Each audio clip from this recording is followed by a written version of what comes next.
अस्सलाम वालेकुम नाज़रीन, आप देख रहे हैं विजन पॉइंट और मैं हूं ईमान नवाज। आज हम बात करेंगे उर्दन के शाह अब्दुल्ला दोम के 2 रोज़ा दौरा पाकिस्तान। ये दौरा सिर्फ एक सिफारती सरगर्मी नहीं बल्कि पाकिस्तान के लिए सिफारती, दिफाई और इक्तिसादी और इलाकाई सतह पर एक बहुत बड़ी पेशरफ्त है।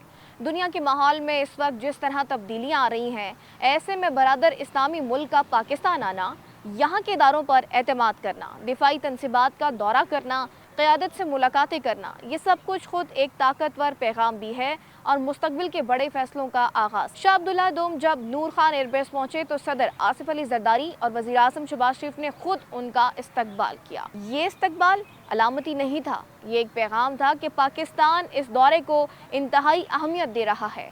इसके साथ पाक फ़ज़ाइया ने शाही तैयारे को खुसूसी हिफाजती हिसार दिया, जो कि दोनों ममालिक के स्ट्रैटेजिक एतमाद की निशानी है। दौरे का सबसे अहम पहलू दिफाई ताउन था। शाह अब्दुल्ला दोम को वज़ीर आज़म और फील्ड मार्शल आसिम मुनीर खुद global industrial and defence solutions यानी GIDs लेकर गए।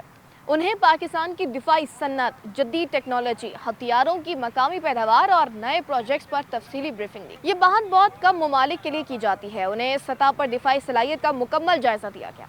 इससे अंदाजा होता है कि पाकिस्तान उर्दन को सिर्फ एक दोस्त नहीं बल्कि एक स्ट्रेटेजिक पार्टनर के तौर पर देखता है। इसके बाद शाह अब्दुल्ला दोम ने टिल्ला फील्ड फायरिंग रेंज का दौरा किया, जहां अमली मशकें दिखाई गई। ज़मीनी दस्तों की पेशा वराना महारत, फ़ज़ाई अमले की तैयारी और जंगी मशकों को बराह रास्त देखा गया।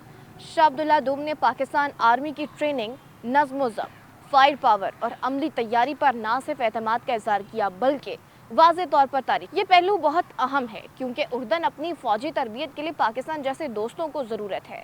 इस दौरे के बाद दिफाई ताउन मज़ीद बढ़ने जा रहा है। इस दौरान उर्दन और पाकिस्तान के दरमियान मुश्तरका फायर और मैनवर मशक़ें भी हुई, जिन्होंने ये साबित किया कि दोनों मालिक सिर्फ कागजी ताउन नहीं बल्कि हकीकी मुश्तरका ऑपरेशनल अंडरस्टैंडिंग रखते हैं। वज़ीर आज़म और शाह अब्दुल्ला दोम के दरमियान मुलाकातें भी बहुत अहम रही। इनमें तिजारत, सरमायाकारी, सेहत, साइंस, टेक्नोलॉजी, तालीम और दिफा के शोबों में ताउन बढ़ाने पर बात हुई।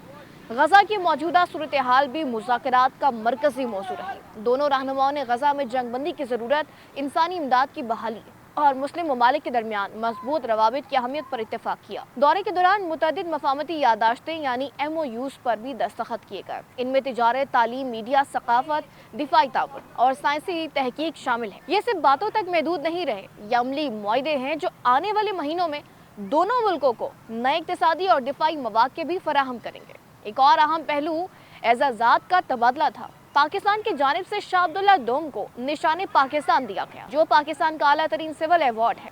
उर्दन ने सदर पाकिस्तान को अपना आला एजाज़ दिया। ये सिर्फ एजाज़ नहीं बल्कि दोनों मुल्कों के दरमियान एतमाद, इज्जत और भाईचारे की मजबूत अलामत है। वज़ीर आज़म ने शाह अब्दुल्ला दोम को अफगानिस्तान और भारत के साथ पाकिस्तान की मौजूदा हालात से भी तफसीली आगाह। शाह अब्दुल्ला ने पाकिस्तान के मौक़िफ़ को सराहा, खुसूसन खिते में अमन व इस्तेहकाम के हवाले से पाकिस्तान के किरदार को तस्लीम किया। उर्दन इस खिते में एक संजीदा और समझदार मुल्क तस्वर होता है और इसकी जानिब से पाकिस्तान के मौक़िफ़ की तायद पाकिस्तान के लिए अहम सिफारती कामयाब। पाकिस्तान की दिफाई सलाहियत, इसकी फ़ौज का प्रोफेशनलिज्म और इसकी खारजा पॉलिसी का तवाज़ुन, इन सब का अमली नमूना इस दौरे में नजर आया। अगर हम मजमूई नतीजा निकालें तो इस तारीखी दौरे ने 2 बड़े फायदे दिए। पहला, पाकिस्तान और उर्दन के 2 तरफा ताल्लुकात नई बुलंदियों पर चले गए। दूसरा, पाकिस्तान ने खिते और आलमी सतह पर अपने सिफारती असर और दिफाई एतमाद को मजीद मजबूत बनाया। अवामी सतह पर भी इस दौरे का असर बहुत मुस्बत है क्योंकि आज पाकिस्तान एक ऐसे दौर से गुजर रहा है जहां इसे मजबूत सिफाती ताल्लुकात, दिफाई ताउन और इक्तिसादी मौक़े की सख्त जरूरत है। उर्दन के साथ ये बढ़ता हुआ इत्तेहाद पाकिस्तान के मुस्तकबिल के लिए निहायत अहम। नाज़रीन, इस व्लॉग से इतना ही। मजीद ऐसे मालूमाती व्लॉग सीखने के लिए आप देखते रहिए विजन पॉइंट। अल्लाह ने के बाद।